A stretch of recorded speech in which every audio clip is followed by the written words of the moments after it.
RiverBender.com's live coverage of today's game is brought to you by Macias Insurance Agency, your local independent insurance agent.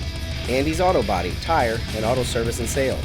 Auto Butler Car Wash and Express Lube, located at 1706 Homer Adams Parkway in Alton. Roper's Regal Beagle, the Metro East's premier sports bar and grill. Shell Community Federal Credit Union, the one place to go for all your banking needs. Liberty Bank, bank local, bank Liberty. Gerard Fisher American Family Insurance, all of your protection under one roof. First Mid-America Credit Union, exceeding member expectations since 1934. Roberts Ford, the value store since 1949. 4204 Main Street Brewing Company, locally brewed craft beer and the area's best 100% certified Angus steaks and burgers. Calc Institute of Technology, your future, your success. Jacob Witt, the right fielder. Sun shouldn't be too much of a problem for most of the fielders in this one. There's a strike called. It seems like it's always the right fielder, and there's a lot of ballparks around the area that gets the sun field in the afternoon into the evening time. Hampton delivers a strike called on the inside corner, and now it's 2-2 to our leadoff batter, the head coach Darren Perdun.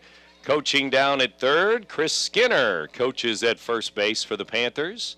Swing and a miss. Hampton, strikeout number 20 on the season. That's how the ball game begins. Looks like he pulled the string on that one, an off-speed pitch, and Witt couldn't catch up with it. Maybe tipped it just a little bit, but the catcher was able to hang on low. And first out recorded, Witt came in with a .455 batting average, so if you can retire him, you're off to a good start. Swing and a miss. Left-handed batter now, Whitman, Blake Whitman, the center fielder, as he digs in from the left side. So it's lefty against lefty here, and here's a swing and a miss. Witt again at .455, Whitman at .367. So these top two hitters doing some damage so far in the first month of the season. The first batter was ahead, though, 2-0, and since then it's been nothing but strikes. Here's a ground ball rolling out towards shortstop. Up, over, and a close play, and safe. A little bit of a hesitation there at first, and he's going to beat it out on Caden Clark's throw, and the grass slowed it up. It's an infield hit. Well, the ball wasn't hit that sharply. It was kind of off the end of the bat from the left-handed swinging Whitman. He got out of the box quickly, and the shortstop came up throwing. Looks like he was going to be in time, but the umpire called him safe on the infield single. And here is the pitcher, Drake Kanalikan. Big, tall, right-handed batter, a huge strike zone. Here's a foul ball back and out of play. Leads the team in RBI with 20. And he's got the team's lone home run of the year. The only other player in double digits in RBIs, well, there's Whitman with 14, but also Carey, who's now at 10 RBIs, so 3 in double figures.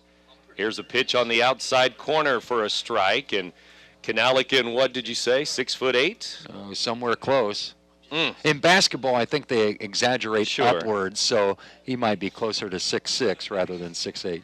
But he is a tall right-handed batter. Here they have the runner picked off. Throw to first, now down to second, and he is tagged out by Clark, the shortstop, and they pick off the runner there as Hampton goes over, and the runner was on the move. Panther players like to take big leadoffs, and that time Whitman got caught. Pick off, and that erases that runner. Foul ball by Kanalikan. The Big Z salutes today's business of the day. Great Rivers Fireplace Store and more, just south of Jerseyville on Highway 67. So Great Rivers Fireplace Store and more in Jersey, our business of the day. Here's a pitch fouled back again. Kanalikan spoiling the pitches around the strike zone at 0-2. Kanalikan sporting some lime green, neon green shoes. Don't really go with that blue. It kind of clashes. Jersey Panther blue. Here's the pitch, high. And it is high. If it's high to Drake, and it's a ball upstairs. I think Lowen stood up and put his hand up and hit the mitt. Lowen is the catcher. Withers at first. Helmkamp at second. Clark at short. Colin Hall at third base. Kanalikin golfs one into right. That's a base hit in front of the right fielder, David Lane, out there. And Kanalikin with a single with 2 outs. Both balls that have been put in play had the batter going the other way, and that time a looping line drive into right field for the right-handed swinging Kanalikin, and he'll be lifted for a courtesy runner. And the batter will be the designated hitter here, and that's going to be Wilfong, number 7, Dylan Wilfong, 278 batting average. And he'll bat for the first baseman today, Cole Berry. Berry will be at first for the Panthers. Right-handed batter, DH Wilfong in the 4-hole. And the throw over by Hampton, the runner back safely. Yesterday, Jerseyville with a run in the first, a run in the 5th to beat Triad 2-1 and improve to 9-7 overall. RBIs for Kanalikin and Wilfong in that game yesterday. Wilfong had one of their 3 hits as they were out hit by Triad 7-3, but won the game 2-1. Ball 1 to Wilfong, right-handed batter. Throw over to first again. The runner back again.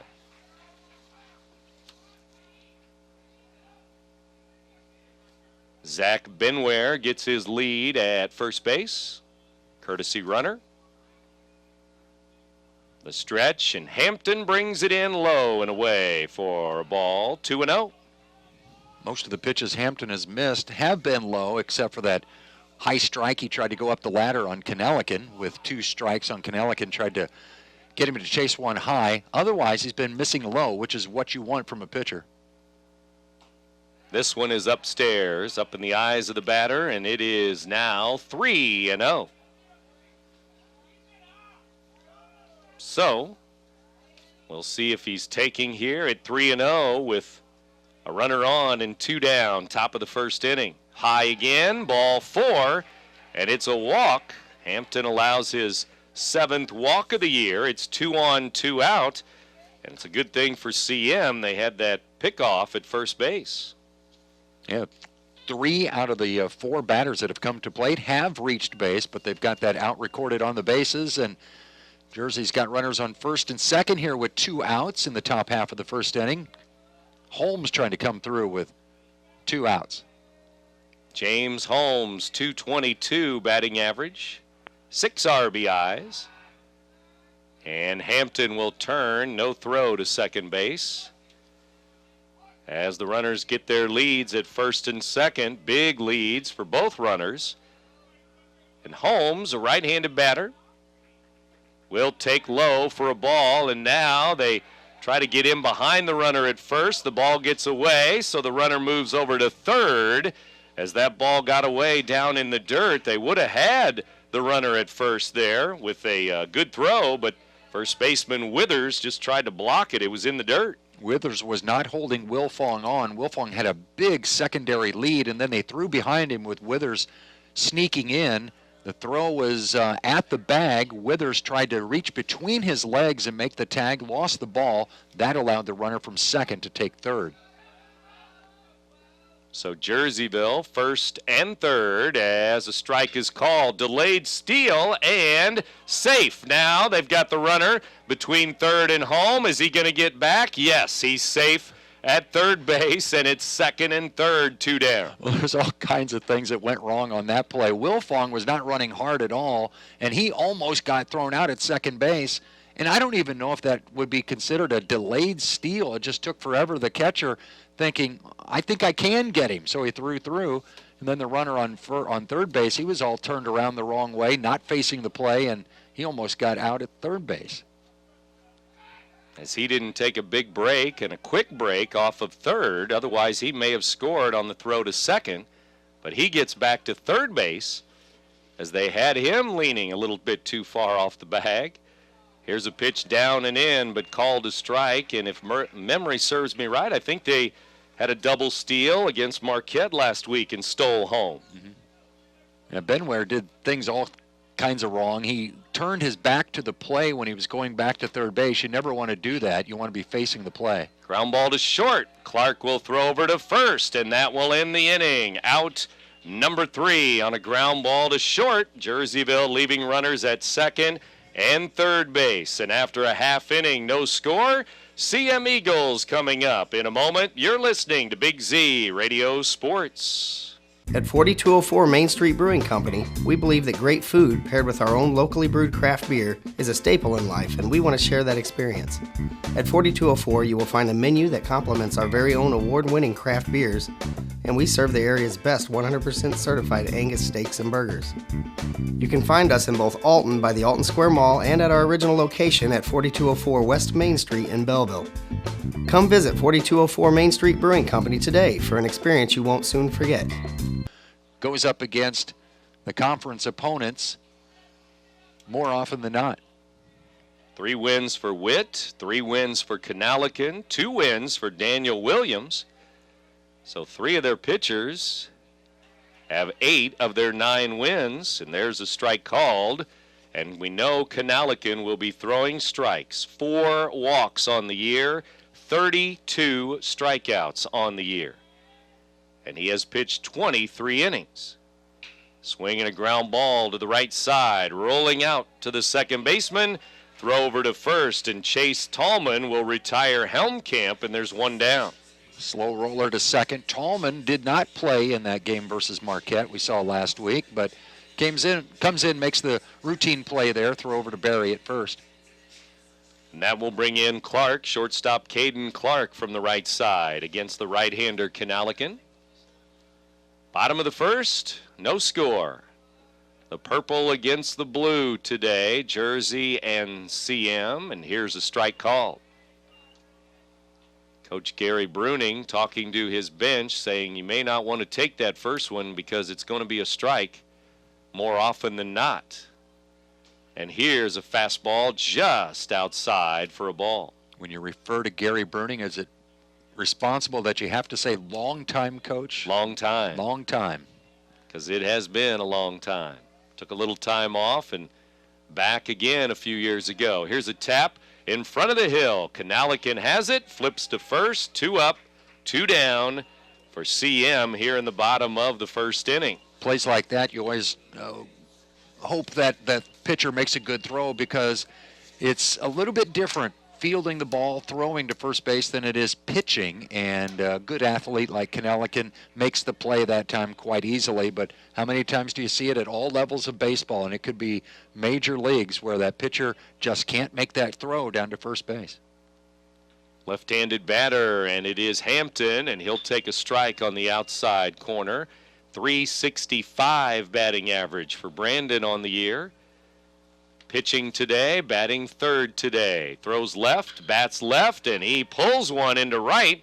Right fielder gets turned around. It's over his head, back near the fence, and it's going to be a double for Hampton as he muscled up there and pulled it over the right fielder's head. Well, he yanked it, and Jacob Witt out there did get turned around, and he did a good job to get that ball back into the infield quickly, and it made the play at second base a lot closer than what I thought it would be, as Hampton gets the double with 2 outs, and CM's got their first runner of the game. And that will bring in Corey Price, cleanup hitter, 283 batting average, and leads the team with RBIs, 18, and an open stance, and he will foul it back off the end of the bat. 18 RBIs, 1 home run, couple of triples, 5 doubles for Price on the year. Yeah, the only other player with double-digit RBIs is Helmkamp, and he bats out of that leadoff spot. Runner at second, 2 down for the Eagles. Breaking ball is outside from Canalican here.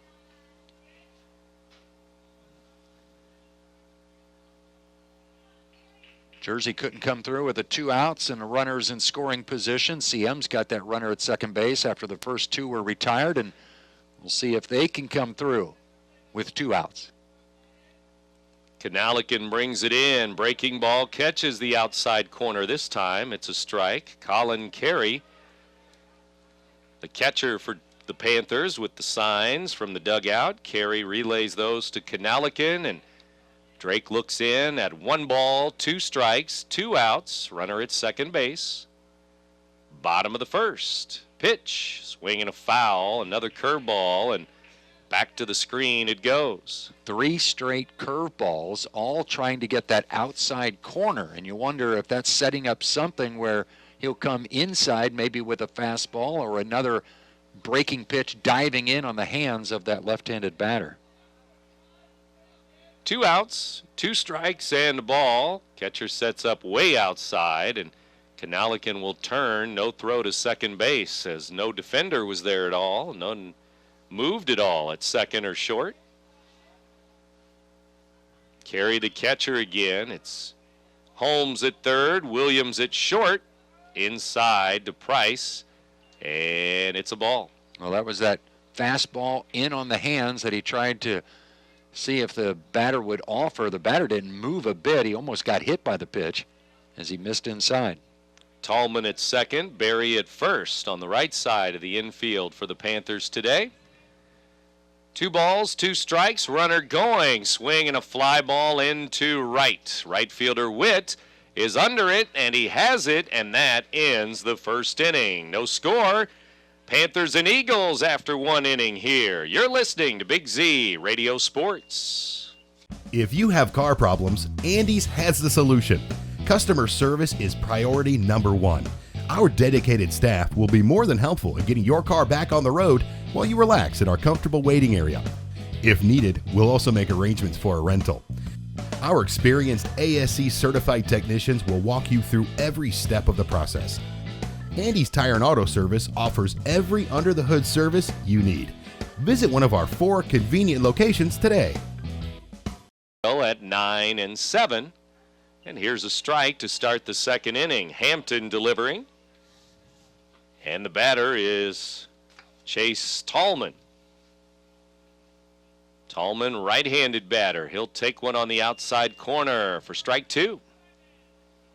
Curveball from the left-hander on the outside part of the plate. Both of these pitchers are trying to use the curveball on the outside part of the plate. Right-handed batter waits, and this one is going to be popped up into short center. Center fielder flying in, and he'll make the play. Corey Price with a good jump, and he got it in short center field. 1 out. No wind to speak of in this game, so it's not going to benefit the batters with a wind blowing out. That's nothing going to help a fly ball, and it's in the same sense it doesn't knock down a ball that hit into short center field. Coming on, making the play that time, Price on the run. Daniel Williams off the end of the bat. He pops it first base side, and a long run. First baseman Withers could not make the play. Williams, 286 on the year, just 3 RBIs, and he's down a strike as he fouls it first base side. Withers got a glove on it. A lot of space here at the Bethalto Sports Complex between first base line and the dugout. There's a lot of foul territory, and Withers gave chase that time, just went off his glove with the diving effort. He'll ground one to short. Clark takes the big hop and throws high and over the head of the first baseman Withers. Clark has been busy so far, and this ground ball he airmails to first. It's an air. Lowen hustling down, backing up the play with his catcher's position, kept the runner from advancing to second on that errant throw. And so that will bring in Carey, the catcher, number 28. 1 on, 1 out. Panthers have had some base runners here early in the ball game, and they try to do something with the air here with 1 down. Bottom of the order up there, though. This one's popped up right side of the infield. First baseman Withers wants it, has it in fair territory near the bag at first, and there's 2 down. Runner on first retreating back to the bag, almost got in the way of the first baseman who was tracking that pop up, and I thought maybe the second baseman would call him off, but Withers was able to make the play. That'll bring in another right-handed batter. It is Sauerwein, the number 9 hitter.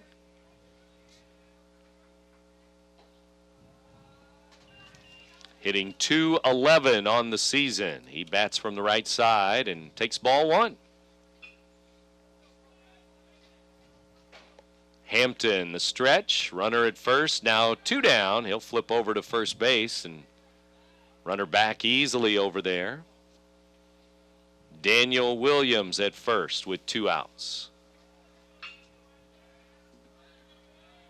Here's a ground ball. It's going to short again. Clark will throw across, and it's a bad throw again. It bounces to first. Runner coming over to third. Second and third, 2 errors in the inning. That time it was a low throw. It was high on his first that he sailed over the head of Withers. This time he sailed it low and wide, and the runner was able to advance to second, so runners go to second and third on the play. Not only that, but it brings in the top of the batting order, and we'll see if Jacob Witt can make him pay. And Witt, of course, hitting .455 coming into today's action. 9 RBIs, so he goes for double figures right here. 2 on, 2 out. Jerseyville had this same situation in the first inning, second and third. I think Coach Perdun likes this matchup to have Witt coming to bat. Even though he struck out first time up, he's a guy that you want up there, best hitter. Outside for a ball, and first base is open. They don't have to give in to him here with 2 down and a scoreless game. But 2 errors, setting up the Panthers maybe for some unearned runs here. Let's see. 2 on, 2 out. Pitch on the way. Swing and a foul. Back and out of play. We're only in the top of the second inning, and Jersey's had 4 runners on. Nobody across the plate as of yet. Left 2 on in the first. Couldn't come through with that 2-out hit.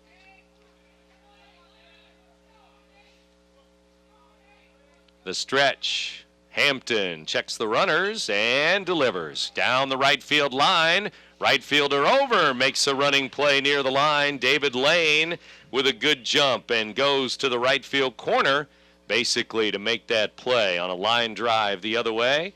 And so, middle of the second inning, Panthers leave 2 more. No score here in Bethalto. You're listening to Big Z Radio Sports.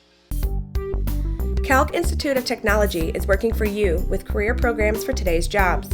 As a career student, you can expect a welcoming atmosphere with exceptional personal service, small classes with one-on-one attention, a set class schedule, and short-term programs that will get you into the workforce quickly.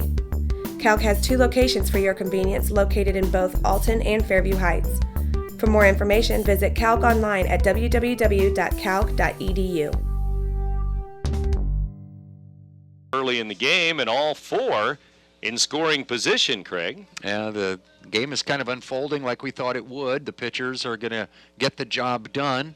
Hampton pitching to contact. Connellican doesn't have a strikeout yet, so we'll see how CM does. Second inning against Drake Connellican. Swing and a miss, and we're underway here in the bottom of the second inning in a 0-0 game.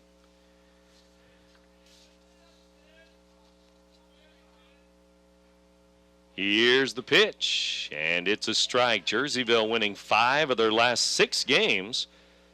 The only loss during that stretch was when they split a doubleheader with Quincy Notre Dame on Saturday. But beat Triad yesterday to start the new week. Here's a pop foul, back and out of play. They've had some big offensive outbursts in those games as well, scoring double digits, but that being said, in a win versus QND on Saturday, they only scored 3 runs, only scored 2 yesterday. So they've kind of been up and down this season. This one just inside, and the breaking ball looked like it caught the inside part of the plate big time, but umpire says no. When that was a left-handed batter, that was called a strike last inning. To the right-handed batter, it was deemed inside. This one is just a little high. It's another curve, and it looked pretty good. So now it's 2 balls, 2 strikes to Powell. He'll be followed by Withers and Walker. Powell at the dish, swing and a miss, strike 3, and he finally gets the K. That's his first strikeout of the game. Probably won't be his last. One thing is for certain, he's not going to walk many. He's going to make the opponents swing the bat. Connellican is allowed a hit. Now he has his 33rd strikeout of the year with 4 walks on the year. Here's one hit up the middle. Shortstop has time to get in front of it near the bag, and Over to first, Williams throws out Withers on a ground ball to short. 2 down. Saw the CM shortstop have a couple of bad throws that top half of the second inning. And, you know, in a game like this, in pitchers that are not really that overpowering and a lot of balls get put in play, it's the defense has got to step up. Whoever makes the fewest mistakes will likely get the win. Here's a pitch fouled straight back to the screen. Strike 1 to Walker here. He's the designated hitter. He bats in the 7 hole for right fielder David Lane. Walker, right-handed batter against Canalican. The pitch, swing and a foul off to the right and out of play there by Derek Walker. 207 average, 2 RBIs. And just a 207 batting average for the designated hitter. Here's one low and away as they wasted one outside. Carey set up that time in the middle of the left-handed batter's box and had to kind of reach back towards the plate, and it was still 6 inches outside. Inside with the curve again. This one a little further inside. 2-2 now as Canalican throws to Carey, the catcher. Holmes at third, Williams at short, Tallman at second, Berry at first. Here's a foul ball. The outfield left to right, Sauerwein, Whitman, and Witt for Jersey. Get some speed in the outfield for this Jersey Panther team. 380 to center field, and out there in center field, it's Blake Whitman playing a step or two into left center and playing, well, not too deep really for this hitter. Here's a ground ball that goes off the ankle, off the leg of Canalican. It rolls to the third baseman for an infield hit, and they're going to check the pitcher and make sure he's okay. Not hit overly hard, but still right back up the middle. Yeah, it doesn't have to be hit hard if it hits on that right spot on the ankle. As Canalican didn't even make an attempt to try and field that ball. He just tried to dance out of the way, and it got him, looked like pretty flush right on the ankle. He's going to try to walk it off. And the Civic Memorial athletic trainer, Aaron Season, goes out to the mound.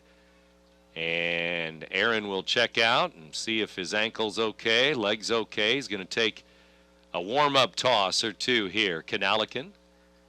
And the manager's out there too, Darren Perdun with Coach Chris Skinner. And all it took was one toss, and he says he's all right. Yeah, it looks like it's the left ankle, so that's not the leg you push off on when you're a right-handed pitcher. It's your landing leg, and we'll see if that affects his delivery here. Inside of that left ankle was hit there, and it rolled over toward the third base line in the grass for an infield hit. 2 hits for CM in the first 2 innings. Now the batter is Hall. Colin Hall, the pitch gets away. Back to the wall it goes, the concrete wall, and runner moves up to second on a wild pitch with 2 down. Well, there you go. I mean, that was his landing foot that time, and he kind of reacted a little bit after throwing that one in the dirt back to the backstop, and we'll see if he can get another one over. I think for more than his confidence, more than anything else.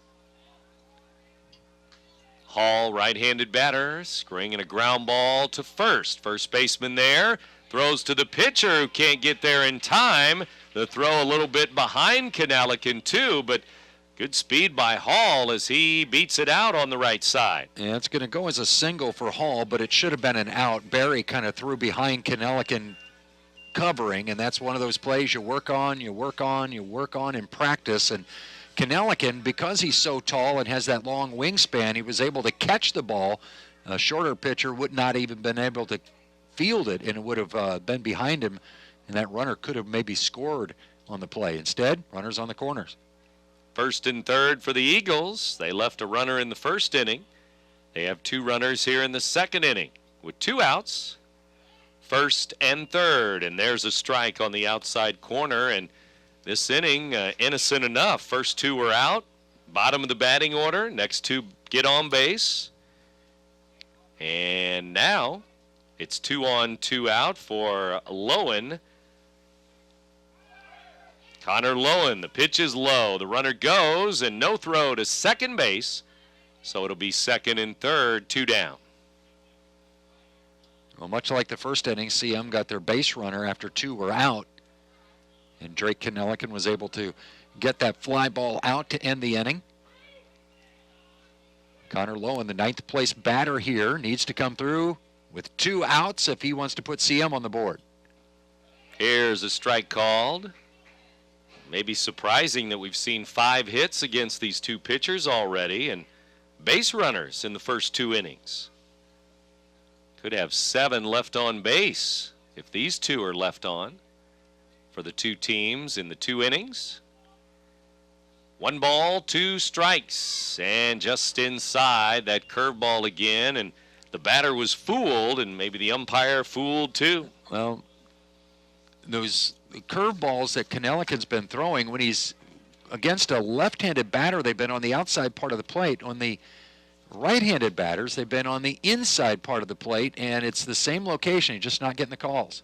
This one's a little further inside to Connor Lowen, and a ball called. 289 batting average, 4 RBIs.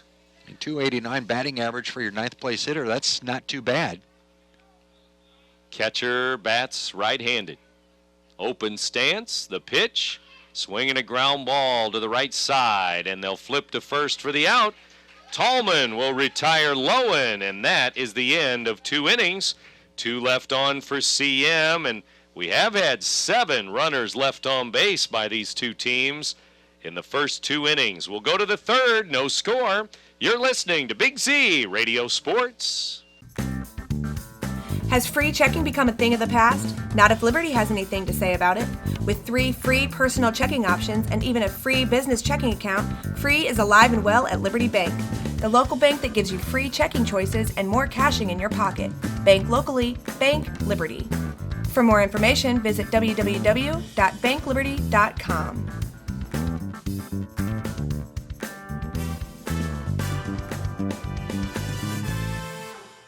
Plex.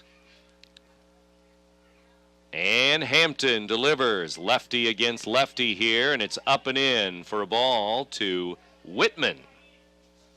Whitman a little hunched over as he has that left-handed batting stance. He's close to the plate. His toes are right on that chalk line. Foul ball off to the left and out of play it goes.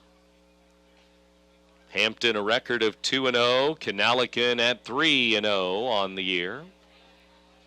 Again, Marquette beating CM yesterday in 8 innings, 4-3, while Jerseyville top triad yesterday, 2-1. Inside for a ball, 2-1 the count. This is the heart of the order now. Whitman, Kanelican, and Wilfong, 2, 3, and 4. Hampton rocks and fires, swing and a miss. Up at the letters, 2-2. This is about the same time last year. CM had struggled out of the gate, did not play well early in the season, and they played Jersey, and right after that game it was like a switch had been thrown as they played a lot better from there on out. Foul ball and still 2-2. And with that 7-9 record, couple games under 500, they would like to get close to that 500 mark here and maybe turn things around this season. CM facing Jerseyville today here at home. High breaking ball for a ball. CM and Roxana, big doubleheader coming up this Saturday.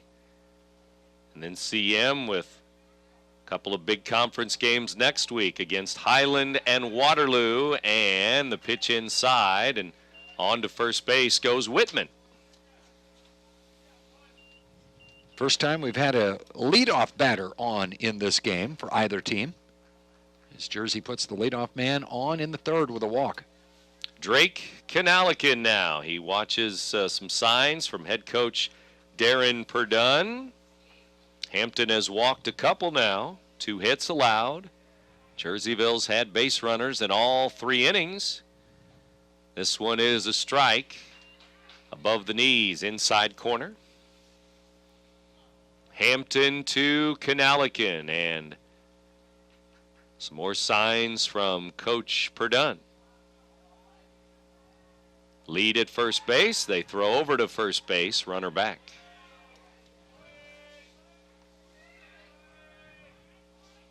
Big Z salutes today's business of the day again. Great Rivers Fireplace Store and more, just south of Jerseyville on Highway 67. Throw over to first, runner back. Great Rivers Fireplace Store and more, our business of the day today. We continue here in the 4 o'clock hour and nobody out here. Third inning, no score. Pitch is a strike on the outside corner. Umpires given these pitchers the outside corner, but inside corners have not been called on strikes. Umpires generally set up over the inside shoulder of the catcher. Left-handed pitcher, right-handed batter. Hampton, long look, now brings it. Swinging a fly ball down the right field line, slicing foul into right field. 325 down the lines here, 370 to the alleys, and 380 to center field. Panthers had those 2 hits in the first inning. Neither one really hit that hard, and then they had the 2 base runners in the second inning reaching on errors. Really haven't squared one up here on Hampton as of yet. The stretch by Brandon Hampton, the pitch. Swinging a fly ball to center, way back. Center fielder back and under it. He has it. Runner was at second base. He'll scamper back to first base. And the out out in the outfield. Corey Price going way back and still had time to get under it, even though he was scrambling a bit. Well, he played that ball perfectly. He reacted well. He took off at the crack of the bat, ran straight backwards where he thought the ball would be, then looked up over his shoulder, and the ball was right there and made the easy catch. He didn't get spun around. He didn't have a late break. It was a perfectly played ball by the center fielder, Price. Hampton delivers, and it's a strike at the letters here to Wilfong, the 4-hitter. The cleanup man is the DH today. Wilfong, 278 again to start the day with 4 RBIs. Jerseyville has left 4 on base. All in scoring position. Throw over to first and the runner back. Wilfong was the one who reached on a walk, almost got thrown out at second on that delayed steal, and was stranded at second back in the first inning.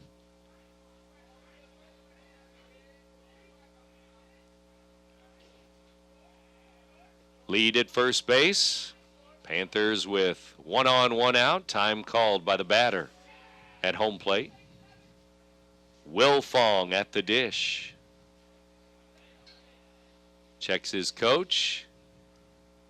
And now digs back in. Right-handed batter. Looks out at the lefty, Hampton.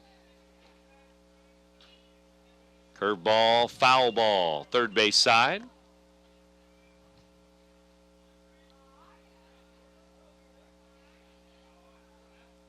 Hampton gets a new baseball. Runner at first with 1 out. Jerseyville. See if they try the steal, try the hit and run. Third inning, no score. The stretch. Hampton looks at the runner, throws over to first again. Haven't seen a straight steal called yet in this game, and in a situation like this, I mean, when we had runners on the corners, yeah, you're going to get that guy down to second base on a steal, because most times that catcher won't throw through with that runner in third base. Now they throw over, and they got the runner picked off again. Throw to second, and they tag him out. And Jerseyville losing a runner on the bases. 2 down. Second time in this game, 1-3-6 pickoff, throw it to first, and then the first break by the runner is to try to get down to second because he knows he can't get back to first, and hoping that there could be a bad throw at second base. Instead, CM is executed perfectly, and they get another out on the bases. Here's a line drive, base hit into center field. Usually happens on the very next pitch. And sure enough, it's a base hit after the out at second base. It was a sharply hit ball right up the middle for Wilfong. Second time he's been on base. Coach Perdun, hands on his hips, shaking his head. 2 outs here, and the batter now is Holmes, the number 5 batter. 2 down, runner at first. Swing and a foul, back to the right, out of play. Just the one strikeout today from Hampton, and that was the leadoff man, Witt. 3 hits allowed, 2 walks allowed, and some errors behind him too. Swing and a miss, strike 2. And that's one of the few swing and misses we've seen. A lot of contact made by both of these teams. Balls put in play, balls fouled off. 2 strikes and nothing. Hampton looks in, checks the runner again, and will throw over again to first base. Withers holding the runner on over there at the bag. Hampton's shown a couple of different moves to first. He's had the basic throw over, and then he's kind of gunned it a couple of times when he thinks he can get the guy. Here's a tap in front of home plate. Catcher out quickly, throws to first for the out. Good play by Lowen behind the dish, and he will throw out Holmes, and that will end the Jerseyville 3rd inning. Middle of the 3rd inning, Panthers have left 5 now as they leave 1 on base, and we're still scoreless. The Panthers and the Eagles 0-0. You're listening to Big Z Radio Sports. I'll grab the birthday cake, you bring the gift, if you're sure she's ready. She's 16, honey, and she's earned a set of keys. She's studied and practiced, I know, but it's a big responsibility. When you have a teen driver, it's good to know that Madison Mutual has the insurance coverage you need. She's ready, and so are we. I talked to our Madison Mutual agent. Call Barry Macias, your local independent insurance agent, at 467-2874. The more life changes, the more you need Madison Mutual. 5 o'clock, you're in tune to WBGZ Alton. Jersey and CM, MVC Baseball 0-0 game, 3rd inning. And it will be Civic Memorial here in the bottom of the 3rd against Drake Canalican. He fires a fastball up and in, and ball 1. We're underway in the 3rd with Jackson Helmkamp at the dish. In the pregame show, we talked about these pitchers with their under 2 ERAs, predicting what the final score could be. I think it's working pretty much as we thought. 2 balls, no strikes. Jerseyville trying to go to 2-0 quickly here in the Valley after the win over Triad yesterday. Here's a pop-up on the infield. Shortstop back on the grass, and he's under it. Stumbled a time or two, but Williams has it, and there's 1 out. High sky, not a cloud in the sky. We saw that softball game yesterday cause some problems for the fielders here in baseball. Williams was able to camp under that one and make the play. We've had some errors here today, throwing the baseball. Here's a pop-up. Same spot just about. 3rd baseman this time in on the grass, and he will get under it, and he will make the play. That's Holmes, and 2 pop-ups sky high on the infield, 2 down. Yeah, they put a lot of air under it. I guess that just a little late movement on these pitches from Canalican, and the Eagles can't really square it up, and that's why they're popping it up on the infield. Helmkamp out to short, Clark out to 3rd, and here is Hampton, the number 3 hitter for CM. 2 outs, pitch on the way, and it's a strike on the outside corner. Again, the Big Z salutes today's business of the day, Great Rivers Fireplace Store and more, just south of Jerseyville on Highway 67. Breaking ball strike, it's 0-2. Well, it's time for the Eagles to start a rally. I mean, they have not had their leadoff man on. In fact, all of their base runners have gotten on after 2 outs were recorded in the inning, both in the 1st and in the 2nd. Canalican outside with a fastball as he looked like he was wasting that one. 1-2 the count, though, and may try to put Hampton away right here. Hampton doubled first time up. One of the 3 hits on the day for the Eagles. Pitch. Swing and a miss. Outside corner, a curveball, and struck him out. 2 Ks on the day for Canalican. He gets CM 1, 2, 3. We've played 3. It's a scoreless game. You're listening to Big Z Radio Sports. Come on, guys. We're only up by 1 run. I need some insurance. Let's go. Put me in, Coach. I can get you some insurance. AmFam G-Man at the plate. Here's the pitch. Swing and a long one. A home run for AmFam G-Man.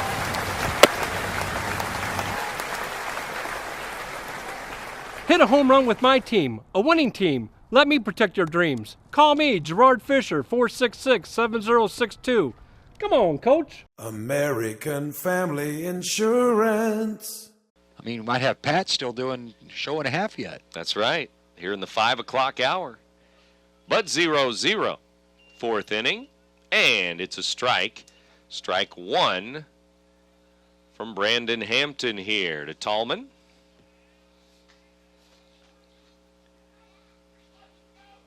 Chase Tallman looked like he wanted a bunt there. Took it, though, for a strike. Not sure if he really had an effort to bunt his way on or if that was a way of him taking a strike and maybe making the Eagles' defense thinking about a bunt. Down in the dirt it goes, and it's a ball. Lowen, the catcher. Hampton, the pitcher. Hall at third. Clark at short. Helmkamp at second. Withers at first. Eagles have Powell in left, Price in center, and Lane in right field. Up and in, hits the batter on 1 and 2, and hit him on his left front shoulder there. Second time this game, Jersey's got their leadoff man on. Last inning, Whitman reached on a walk. Tallman gets hit by a pitch here. Panthers, of course, have had those 2 runners cut down on the bases on pickoffs.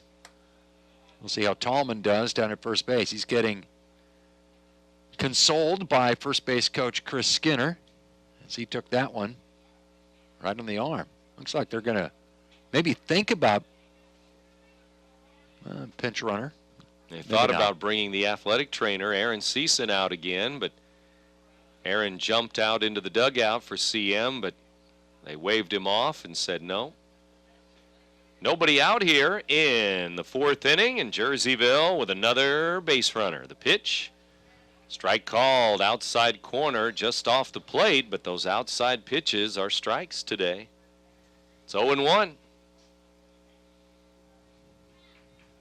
The batter is Williams here, and we'll see what Coach Perdun does as they have lost some base runners today, and maybe shoot for a hit and run instead.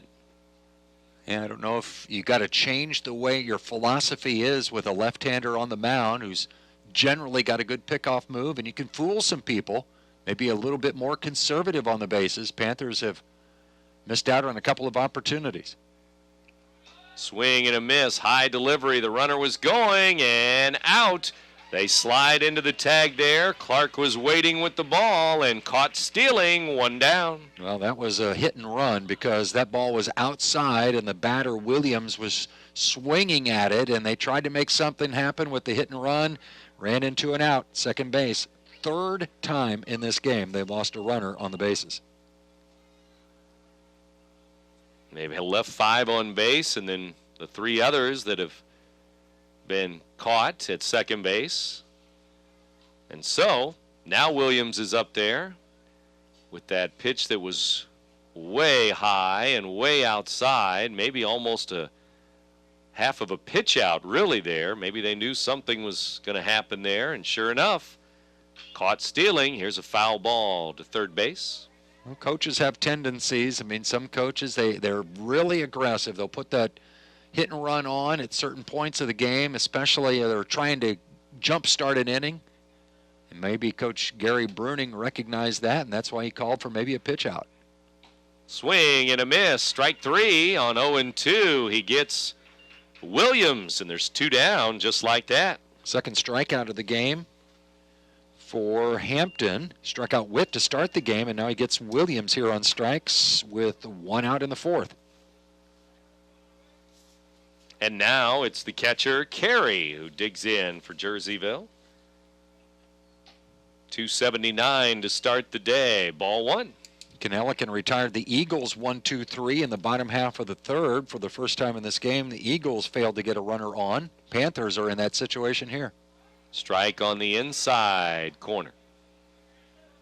1-1 to Carey, right-handed batter. Sour wine on deck, and nobody on base with 2 down. Time called by the batter. A little bit late. Pitcher delivered the ball to the home plate area. Didn't have a lot of mustard on it, but he did release it after time was called by the home plate umpire. Inside corner again, inner half, and strike 2. It's 1-2. Fastballs are getting called on the inside corner. It's the off-speed pitches that have been called balls. Right-handed batter waits for Jerseyville here. 0-0, 4th inning. Pitch down and in, and he tapped it foul to the third base coaching box. That's good pitching there for Hampton. You get those 2 strikes called in the inner part of the plate, and then with the batter knowing he has to protect the plate, comes in just a few inches more inside, maybe a couple of inches lower, makes it difficult to put in play. Up and away for a ball. 2-2 now. 2 outs. Tomorrow, Marquette baseball on the Big Z. Then Friday, Roxana baseball on the Big Z. Those games will be at 4:30 Thursday and Friday. Here's a foul ball down the left field side and out of play. Both of these teams playing 1-run games yesterday. Non-conference loss for CM and a conference win for Jersey. Left-handed pitcher, right-handed batter, 2-2 count. Just outside for a ball, full count. Sour wine may bat this inning after all. It's 3-2 to Carey. Nobody on and 2 out. Hampton delivers. Payoff pitch is popped up on the infield. Who wants it? Second baseman calling for it, and when it finally comes down, Helmkamp at second base makes the grab, and the Panthers are finished in the 4th, and we're still 0-0 up on the scoreboard. Back in Bethalto in a moment. You're listening to Big Z Radio Sports. Roper's Regal Beagle, located on Godfrey Road, is the Metro East premier sports bar and grill. Open Sunday through Thursday till 2 a.m. and Fridays and Saturdays till 3 a.m. At Roper's Regal Beagle, you will enjoy some of the area's best pizza from their wood-fired pizza oven. There's also a full kitchen offering a huge variety, as well as a soup and salad bar. Sports fans, Roper's Regal Beagle is the place to watch the game. 27 TVs, NFL ticket, Big Ten, Pac-12, and streaming local high school sports. Till Saturday, and they'll play 2 versus Roxana. And that has been changed from an 11 o'clock start to a 10 o'clock start Saturday with prom at CM this Saturday. So they're going to start the doubleheader at 10 a.m., an hour earlier than originally scheduled. Roxana CM baseball. Here's a ball low and away. It's 2-0. Price, 283 to start the day with those 18 RBIs to lead the team once again. And he hits one over the second baseman's head into right center field. Nice easy swing. It's a single. Big turn at first, but he'll hold on there to lead off the 4th. Held on wisely because Witt came up throwing after cutting that ball off in the gap, and he threw a strike into second base. If Price would have challenged him, Witt would have gotten him at second base. 4 hits against Kanelican. No walks. No surprise there. No walks. 2 strikeouts. CM's got their leadoff man on for the first time. Number 5 batter, Powell from the right side. The stretch. Kanelican delivers. Hit and run. Ground ball to third. They throw to second. Safe. Throw to first for the out. Well, a hit and run, and usually you can sometimes try to get that out at second, and you can still get the out at first, and that's what happened there. 1 on, 1 out. A 5-4-3 play, but you only get the 1 out as Price slid in before the ball got to second base. One down. Powell out at first, and here's Withers from the right side. Withers ready, and Kanalikin checks the runner. Delivers a curve, strike called in there. 0-1 the count. We're in the bottom of the fourth, 0-0 game. Kanalikin turns, no throw to second. Tallman, second baseman, sneaking in there. Withers, one of 4 Eagles with home runs on the year. No one with more than 1 dinger. Here's a foul ball back to the screen.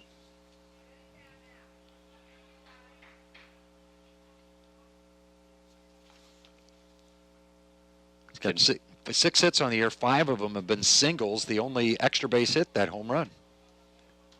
I was just checking Kanalikin. No home runs allowed against him this year, but Hampton has allowed a couple of homers, 2 home runs. But again, these pitchers have done a good job in the first month.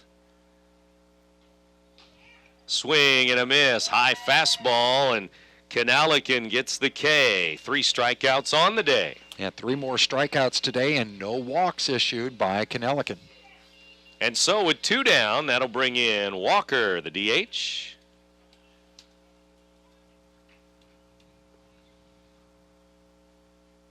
And we'll see what he does.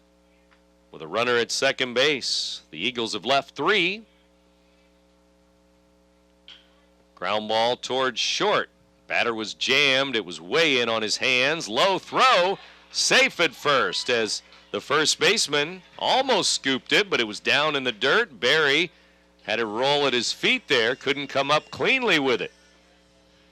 That's going to be an error, and you almost have to give it to the shortstop, I guess, for the low throw. And Walker's on base for the second time in this game.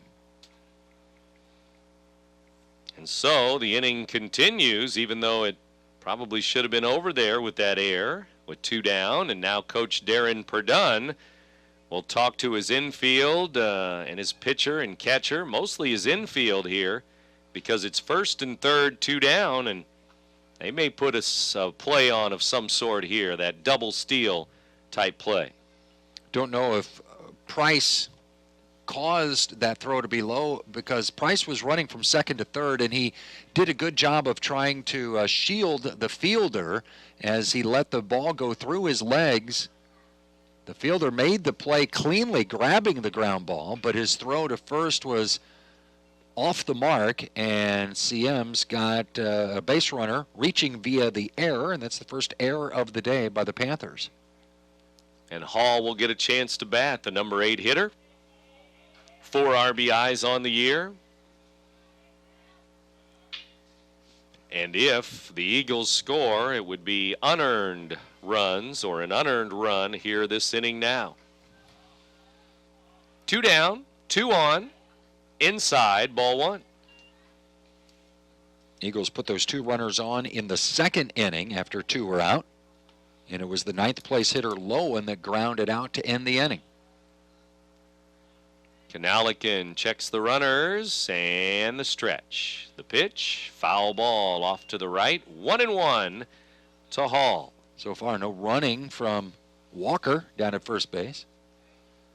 Price jumping around with his lead at third, breaking down the third base line, but Kanalikin focused in on the catcher's mitt and focused in on the batter to get the third out. Curveball strike in there, strike 2. Well, one of these teams is going to have to come through with the 2-out hit. They're going to have to come through in the clutch, and that could be the difference in the game. Which one comes through when they got the opportunity to put runs across? So far, they've come up empty. There goes the runner taking off to second, and the pitcher doesn't pay any attention to him, and he was really jogging there to see if the pitcher would step off. The pitch was high for a ball. No throw to second, so here we go again. Second and third, 2 out.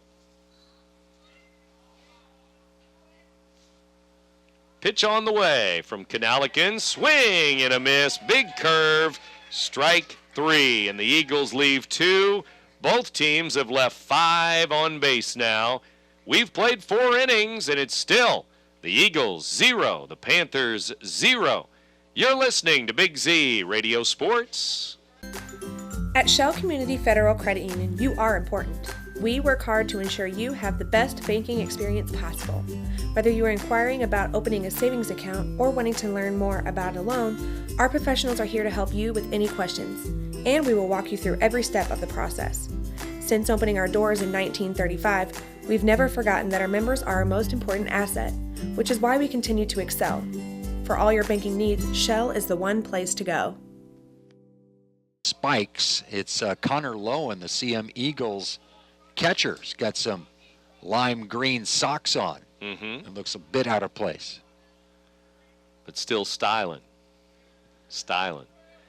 Lowen makes the call, and the pitch from Hampton is put into play, but a foul ball down the right side. Foul and out of play as we start the 5th inning here in the 5 o'clock hour, 0-0.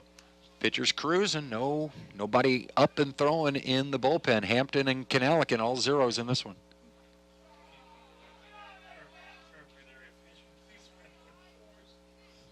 Pitch is delivered and a ball called here. Hampton looks in and delivers another one. Swing and a looping fly ball. It's going to drop into right field, right in front of Lane, who may not have picked that up right off the bat or right away with the sun, and it drops in front of him. That was dangerous because that ball, it was literally within a foot or two of his feet, and it kicked a little bit to his left, and he was able to grab it with his glove. If it would have gotten by him, Sauerwein could have ended up on third base. Instead, it's a leadoff single, and the Panthers got a runner on first base, and that seems to be the recipe for the Eagles to get the second out of the inning, because the Panthers have had 3 instances in this game with a runner out on the bases. They've left 5 on, and they've had those other runners out at second base over and over again. They'll throw over again and the runner back. Well, this time Jerseyville gets the 9 hitter on base, and now we go to the top of the order, so the Panthers may feel like this is another good opportunity here with Witt at the plate. He takes outside, ball 1. Well, you're only going to get so many of them in a game, and so far they've squandered their opportunities. 2 men picked off, another caught stealing. 1 ball, no strikes. Throw over to first again. And the Big Z salutes today's business of the day. Great Rivers Fireplace Store and more, just south of Jersey on Highway 67.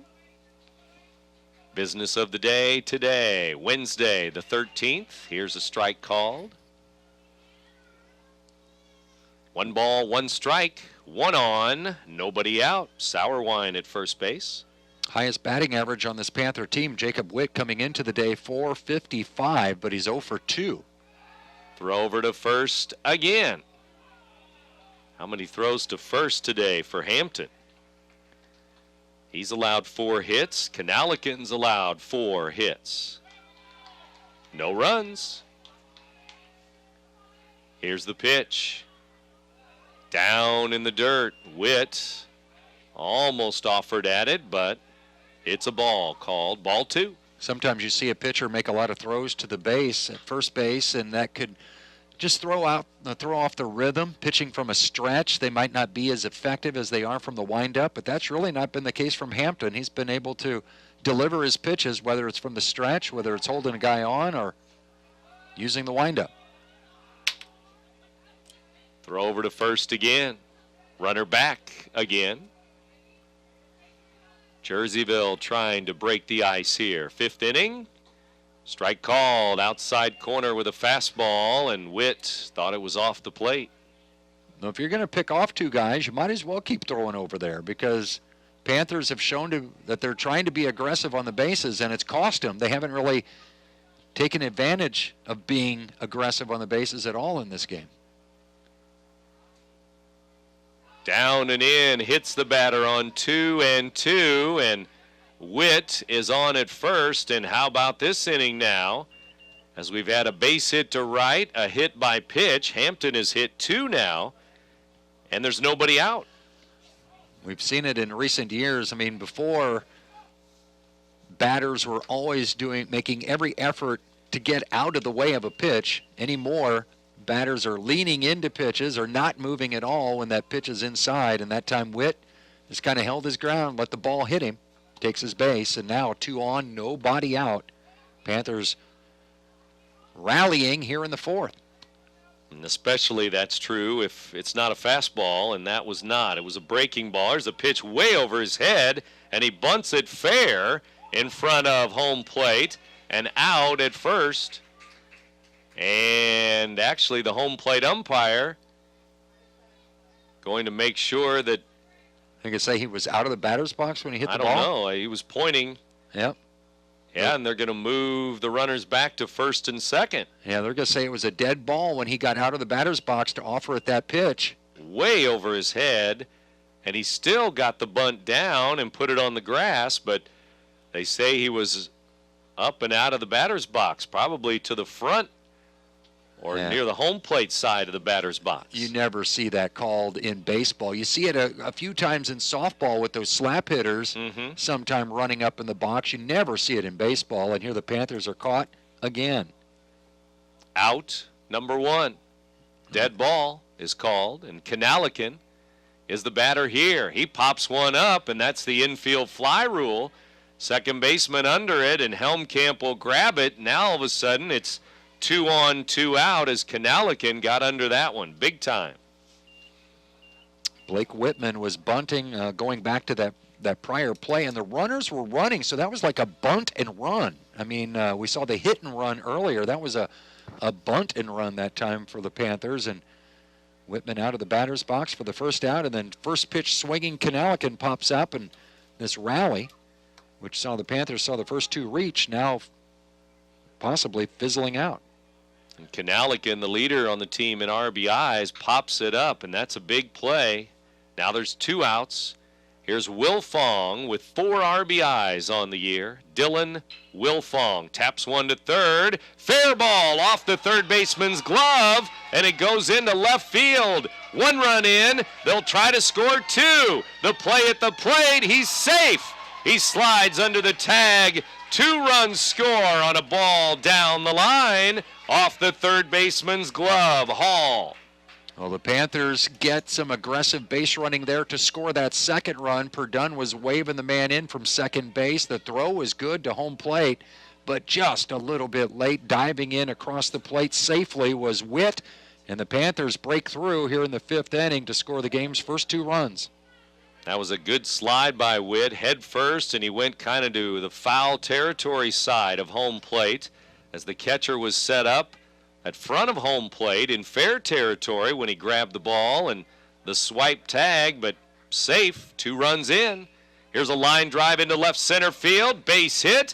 The Panthers will score another. It's an RBI single, a couple of big 2-out hits. It's 3-0. Wilfong with the 2 RBI single, and now Holmes follows up with a sharply hit single into left field, and the Panthers score with 2 outs after it looked like this inning was going to come up empty after the out at the home plate circle with the bunter out of the batter's box, and then the pop up by Kanalikin. But Wilfong and Holmes come through with 2 outs. Here's the stretch by Hampton. He delivers. It's a strike on the outside corner, and those 2 batters have really not driven in a whole lot of runs this year. Wilfong now with 6 RBIs. Holmes gets RBI number 7. 3-0 Jerseyville, and down and in. Almost hit the batter here. Tallman. He took it low and in. 1 ball, 1 strike. Runner at first. 2 down. Hampton delivers again. A strike called. 1-2. Well, the Panthers have had base runners on in every inning. They had those 3 outs on the bases, plus the 5 stranded runners, so that's 8 men on. And you knew at some point they were going to break through against this Eagles team, and they scored twice here in the 5th. 1 ball, 2 strikes with 2 outs. 3 times in the 5th. 3-0 Panthers. 5th inning. And looking for some more two-out magic here. Pitch on the way. Swing and a ground ball. One hopper to third.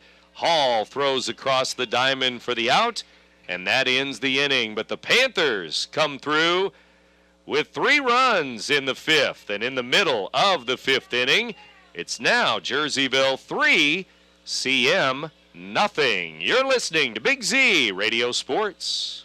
What brand of vehicle do you drive? Ford, Chevy, Chrysler, GMC, Buick, Toyota?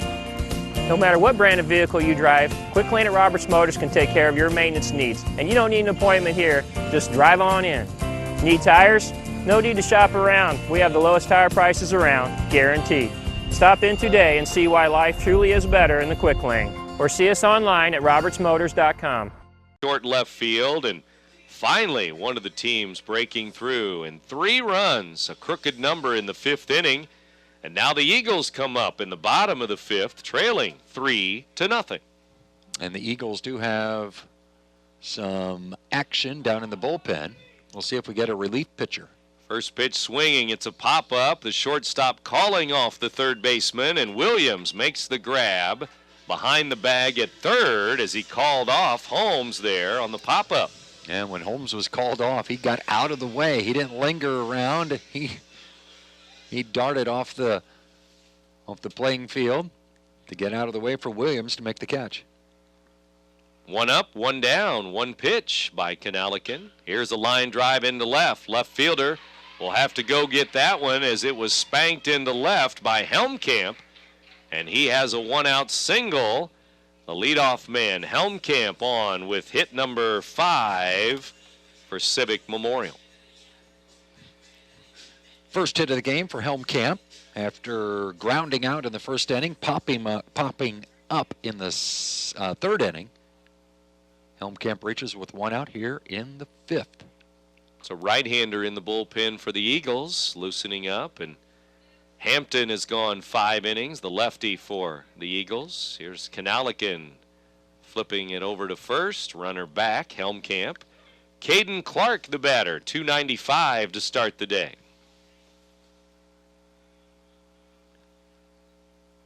Panthers 3, Eagles nothing. This one's popped up, foul ball. Catcher over and third baseman there, and they bump into each other and off of the glove of maybe the catcher, but when they collided, the ball drops for a foul ball. That's got to be the third baseman's call. He's got to call off the catcher. That's a difficult play for the catcher with his back to the home plate area. Third baseman's coming in, and that should be his call. But there was a miscommunication there, and it drops, and CM's got another opportunity. That should have been an out. I'm surprised neither player called for the ball, I mean, neither of them backed off at all. So I don't think either of them called for the pop, and catcher and third baseman were both over there near the CM dugout. Strike called here. It's 0-2. Kanalikin trying for his 5th strikeout of the game now. 2 strikes and nothing. 1 on, 1 out. Pitcher on the way, and pitcher delivers outside and low to Clark, ball 1. Looks like he tried to guide that one a little bit, missed outside, and Carey did a good job of keeping it in front of him with that runner at first base. Hampton waits on deck. Jerseyville looking maybe for a ground ball, double play, or a strikeout here to keep momentum on their side, leading 3-0 now, 5th inning. Here's the pitch. Low, a curveball in the dirt, 2-2.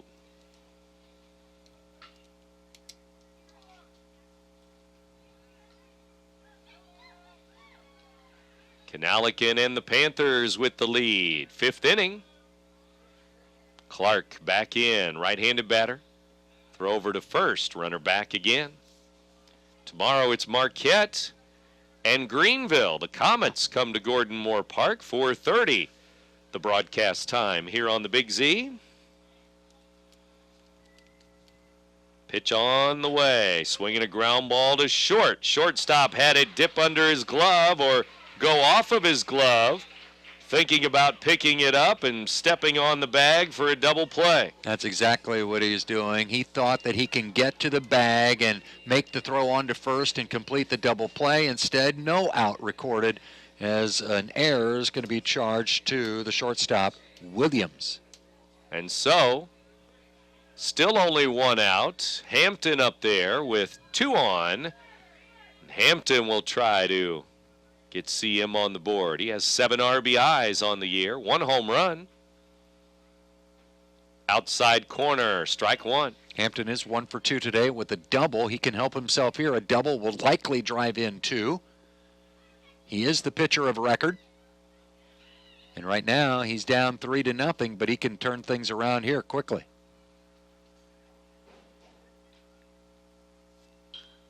Curveball, foul ball, outside corner, fouled out of play. Strike 2.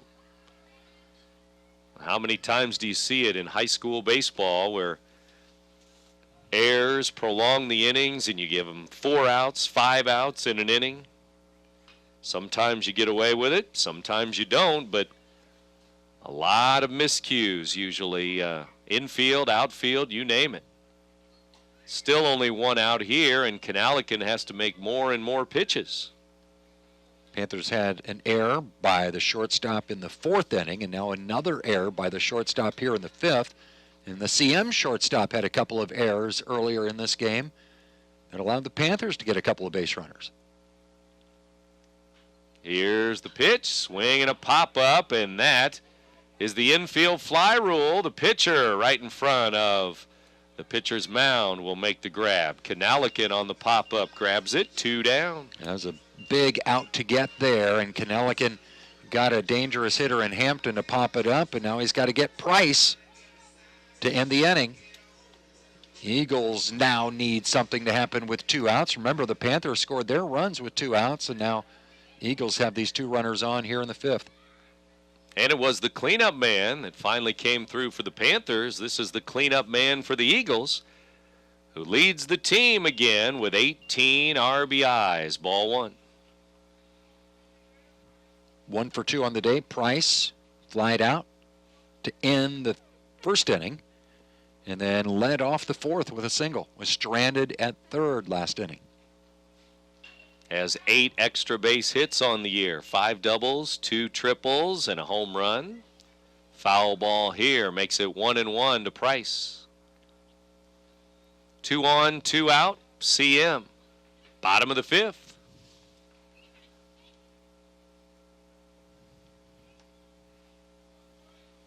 "90-minute ball game. We're in the 5th inning. The pitch, and it is up and away on a big curve there.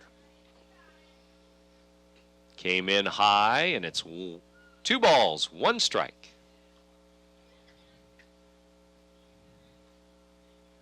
Right-handed pitcher, left-handed batter. Canalican working from behind now to Price.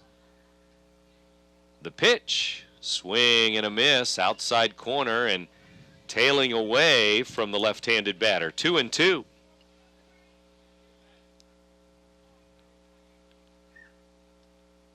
So a big pitch here. 2 balls, 2 strikes. 2 on, 2 out. CM, no runs on the board. They trail 3-0 to Jerseyville. Foul ball back to the screen on a curve that was up a little bit, more than maybe Canalican would have liked. Another breaking ball. 5th start for each of these pitchers today, Hampton and Canalican. And again, he's using that breaking ball away from the left-handed batters. He really doesn't come in on the hands, tries to get it on the outside part of the plate. And again, catcher setting up outside. Fastball outside, and it's ball 3. Here we go. 2 outs, 3-2 count. Runners will be off with the pitch. Eagles on first base and second base, off to the races here. With 2 outs, 3-2, Canalican, no pitch. He turned and looked at second base.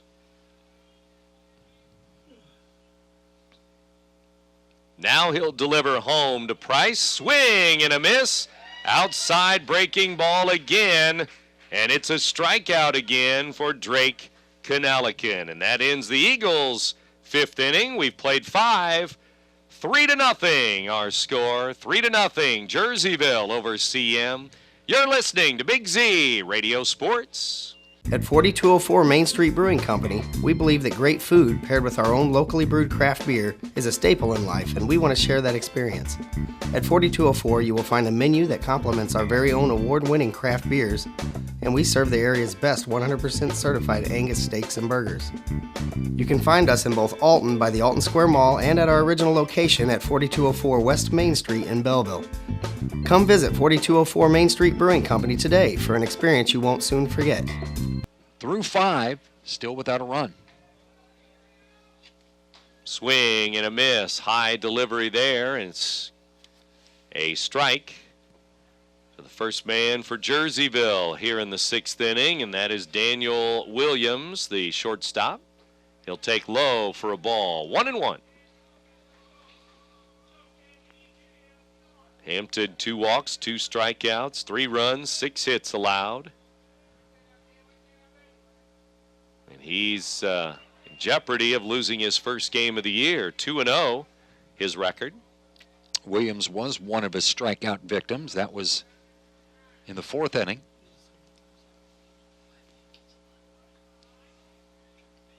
Right-handed batter waits. Left-handed pitcher brings it home. And a strike called inside, but a called strike there, and it's 2-2. CM out in the field for the 6th inning of play here. The pitch, swinging a foul off to the right, out of play. With Craig Ballman, Brent Berkland with you. Our engineer, Pat Heston, here this afternoon for RiverBend Baseball on the Big Z. Catcher sets up outside, 2-2 delivery. Line drive base hit into center field. And Williams will make the turn at first. A leadoff single to center field. Another leadoff hit for the Jersey Panthers. That's now, 3 straight innings they've had the leadoff man on. 3rd, 4th, 5th, actually 6th inning. 3rd, 4th, 5th, and 6th inning, Panthers have had the leadoff man on. Again, finally broke through in the 5th. We'll see if they can tack on here in the 6th. In fact, the 3rd and 4th innings, they got that leadoff man on. Picked off in the 3rd, caught stealing in the 4th. Bottom of the batting order started at last inning, Sauerwein. Now Williams, bottom 3 in the batting order, due up here. Williams, Carey, and Sauerwein. It's Carey now, the catcher. Number 8 hitter. Right-handed batter will take a strike on the outside edge. Pretty good crowd here on both sides. CM, third base side, Jerseyville fans, first base side here in the bleachers. Nobody out, and a bunt coming up the third base line. Hampton scoops, throws to first for the out. Sacrifice bunt is good. 1 down. Williams at second base. Here comes Sauerwein. Perfectly placed bunt that time from Carey to move the runner up. Made the pitcher field the ball, and he made the good throw to first. 1 on, 1 out. Runner in scoring position. Jerseyville, they've left 6 on base. CM has left 7 on base in this 3-0 ball game. Stretch and the pitch. Number 9 hitter, strike 1. Sauerwein. Other MVC games today: Highland, Mascouda, Waterloo Triad, as the conference schedule gets underway this week.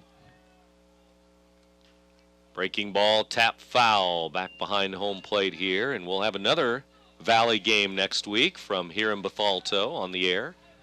It'll be Waterloo at CM, and that game will be on the radio next week for you. CM Eagles and Waterloo Bulldogs. Panthers beating the Eagles here so far. This one's popped up into right field. Lane goes back in right. He's under it, has it. Runner stays at second, 2 down. Lane made a strong throw back into second base. Normally, you would hit a cutoff man who would relay to third instead. He almost got that Panther player wandering off second base. A good throw right at the bag, and almost Panther player was almost tagged out. And Coach Gary Bruning's coming to the mound, and with the leadoff hitter Witt up there, I think he's going to make a pitching change. Hampton's going to come out, and maybe Withers going to come in. We'll see, but it is a pitching change here. And we'll talk about the changes for the Eagles here in a moment. 3-0 Jerseyville. 6th inning. You're listening to Big Z Radio Sports. At Shell Community Federal Credit Union, you are important. We work hard to ensure you have the best banking experience possible. Whether you are inquiring about opening a savings account or wanting to learn more about a loan, our professionals are here to help you with any questions, and we will walk you through every step of the process. Since opening our doors in 1935, we've never forgotten that our members are our most important asset, which is why we continue to excel. For all your banking needs, Shell is the one place to go. And the right-hander Hall delivers to Witt, and it's ball 1. He's pitched 9 innings of relief. He's given up 9 earned runs on 13 hits. Hampton goes 5 2/3 as Witt fouls this one off to the right. Lane, a long run, diving play, can't get it in foul territory. 5 2/3 for Hampton. 3 runs, 7 hits, 2 walks, 2 strikeouts, 2 hit by pitch. So Withers now at third, Clark at short, Helmkamp at second, Powell now at first base. Hampton moves out to center field. Hall delivers. Just a little high above the letters for a ball. You don't really want to say that Hampton labored today, but he never had an easy inning. He was always working around trouble, had runners on, making a lot of throws over to first. It was a job today. Ground ball, base hit into left field. Runner rounds third. They're going to try to score him. The throw home, not in time. Witt drives in a run as he makes it 4-0. And on the throw home, he goes to second base, his 10th RBI of the year. Witt comes through with the RBI here after the Panthers put 3 across in the 5th. They tack on another here in the 6th as Witt drives in a run and then takes second on the throw. So Hampton charged with his 4th run. So 4 runs, 7 hits before he leaves. Hampton must have reached a pitch count because after allowing the leadoff man to reach, he got 2 outs and then was pulled for the relief pitcher. Well, going to the top of the batting order, I don't think Coach Bruning wanted him to face Witt. Go right-hander against right-hander there, and it didn't work. Witt gets a hit. And here's another hit. Into left field it goes for Whitman. Witt comes around, the throw home, the tag, out.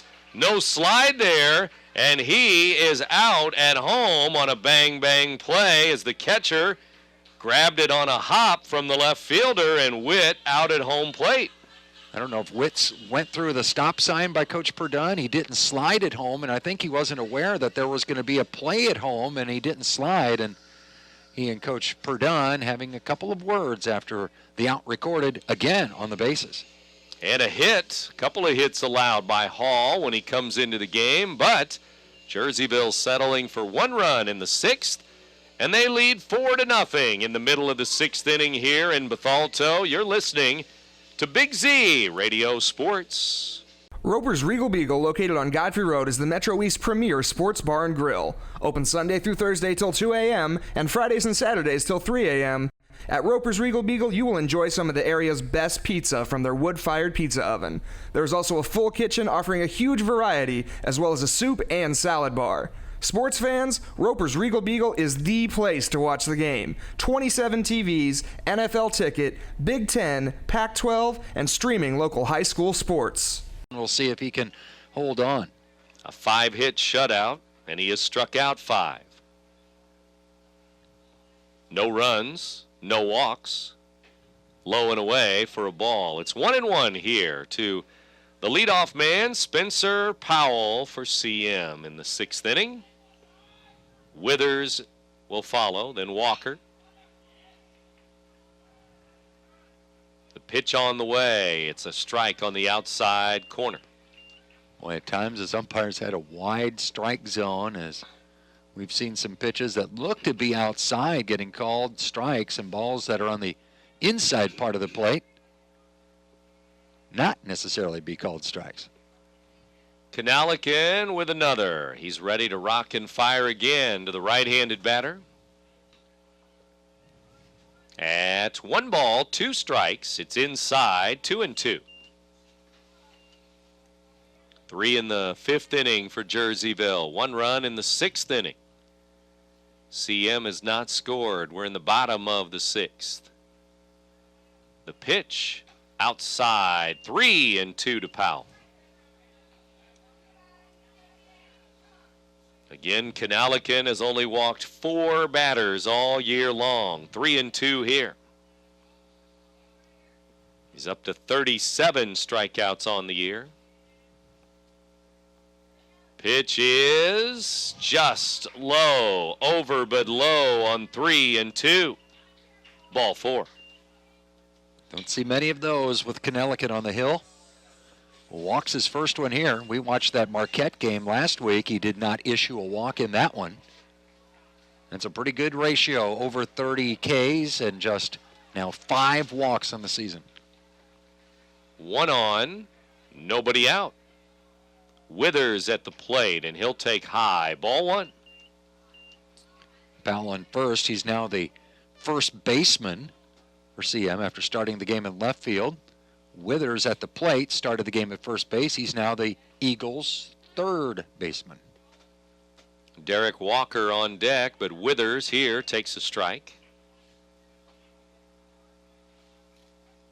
Withers, the 6 hitter in the lineup for Coach Bruning.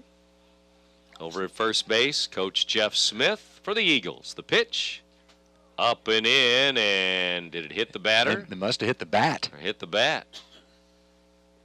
Definitely deflected off something, maybe the bat, then the catcher for Jerseyville. And so Withers looked frustrated. He was slapping the bat, and I think he was mad because he left it where it could get hit, and it goes as a foul ball. 1 ball, 2 strikes.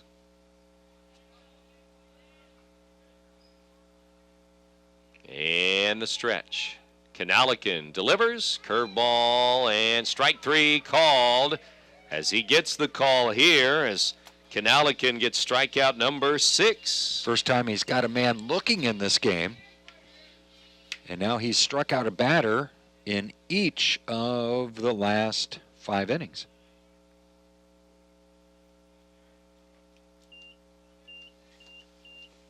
Here's the pitch, another curveball, swinging a fly ball, hooking down the left field line, foul by Derek Walker. Strike 1.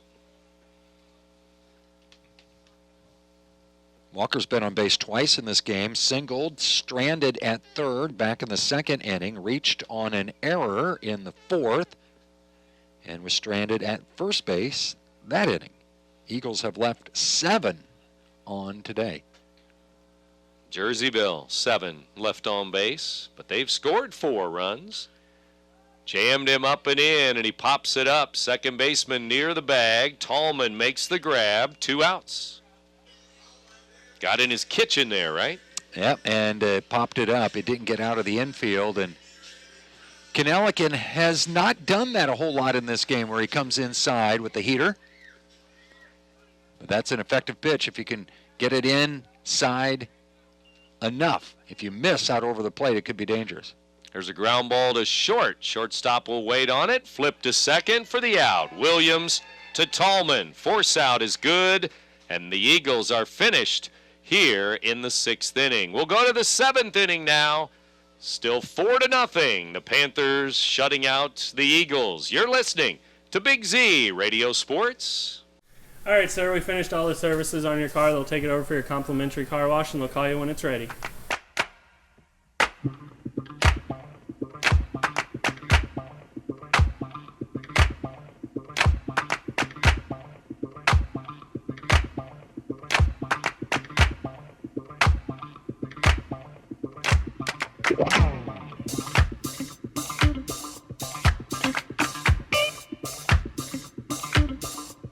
opportunity, but he was picked up by Wilfong and Holmes, who drove in runs in the 5th inning. Wilfong drove in 2. Holmes added an RBI. Yeah, that 5th inning had the first 2 men reach, and then the 2 outs in a row before the rally that broke out the scoreless tie. Ground ball to the right side. Helmkamp scoops, and he throws out Kanalikin on the ground ball to the right side. 1 down. One for 4 today as Kanalikin had that single back in the first and been retired 3 times since. 321 average coming into the game for Drake.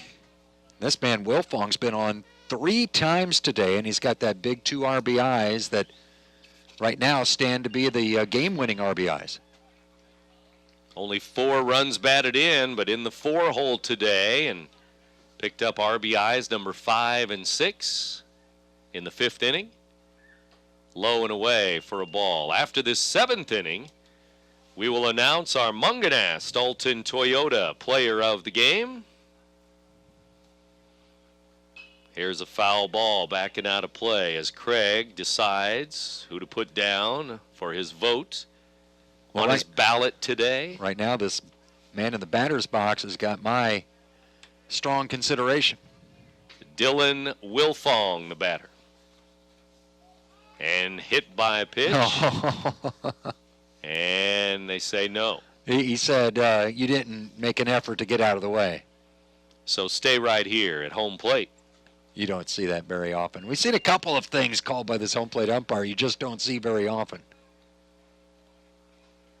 4-0 game, 7th inning. Jerseyville at the plate. Jerseyville with the lead. The pitch.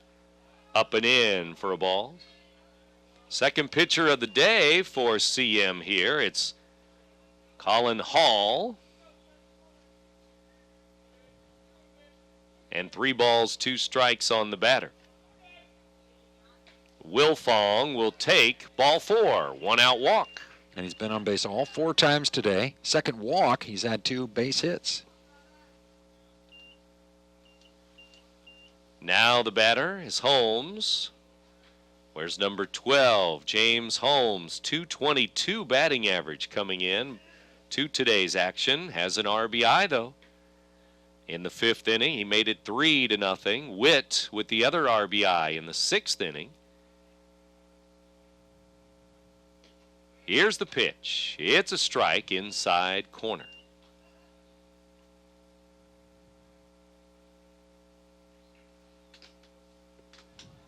Right-handed pitcher, Hall. Right-handed batter, Holmes. Throw over to first. Runner back as first baseman Powell holds him on over there. Hampton, the starter, in jeopardy of falling to 2-1 on the season. First loss of the year. Ground ball foul, third base side, and the Eagles in jeopardy of losing their 10th game of the year and falling to 0-1 to start the conference. But like we said, last year, they turned it around and had a strong second half of the season. And that's still a possibility this year. Got a lot of new players on this field for CM. Graduated several starters a season ago. Holmes digs back in, 1 on, 1 out for this top of the 7th inning. Catcher sets up outside. The pitch, foul ball, as it was basically right down the middle, fouled back. And so 2 strikes and nothing still to Holmes here.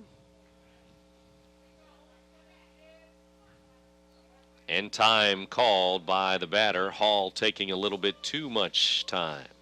Panthers have had the 2 men picked off. They've had 1 caught stealing. They had another runner gunned out at the plate. We'll see if they're a little bit more aggressive with a right-handed thrower. Looks like a swing and a miss there by Holmes, and he's down on strikes. 1 on, 1 out on a strikeout there. We'll make it 2 outs in the inning. First strikeout for Hall. And now he will face Tallman. We mentioned Jersey will play Pittsfield and Calhoun this week. How about the Valley? Well, next week, Waterloo and Mascoutah will be their opponents in the conference. at Waterloo, home against Mascoutah. Throw over to first, runner back. And if you're wondering when these two teams will match up again with the second meeting in Jerseyville, that's on May the 2nd when CM travels to Jerseyville. There's a bunt, foul, third base side. 2 outs, bunting for a base hit there. So May the 2nd at Illini Middle School. Ken Shell Field. There you go. Panthers and Eagles again. Rematch.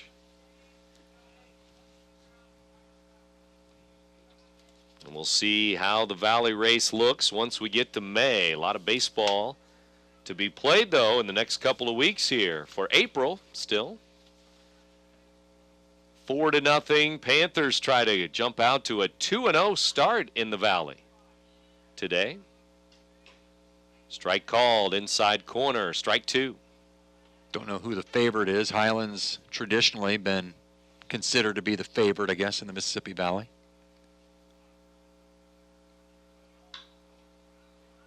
Here's a curveball, ground ball to short. Clark waits on it, flips to second for the force out to end the 7th inning for Jerseyville. CM coming up, bottom of the 7th inning.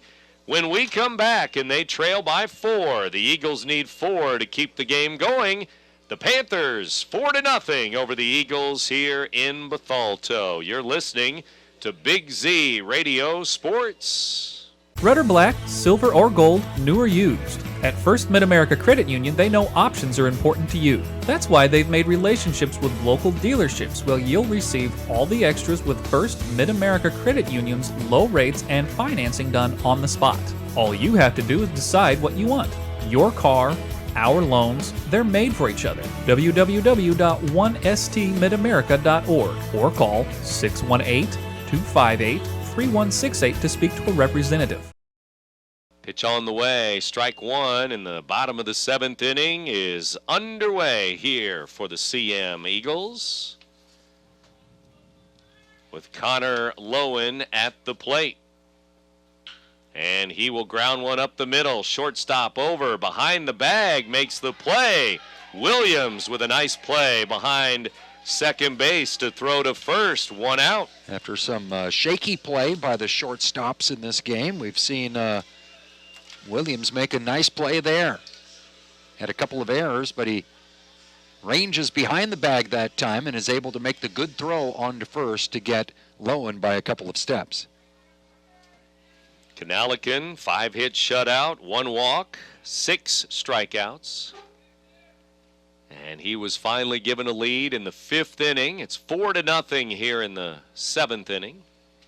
We told you he's got 3 wins on the year. He's also got 3 complete games, and he's working on another one here.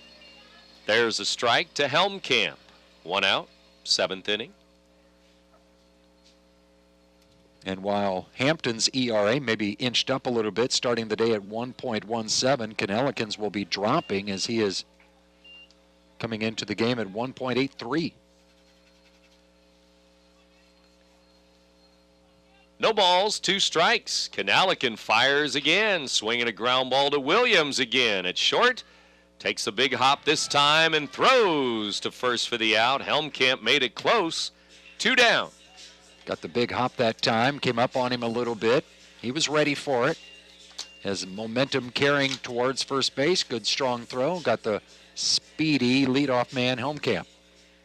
Well, Jerseyville about to allow just 1 run in their first 2 conference games. They had the 2-1 win over Triad yesterday. That was Jacob Witt.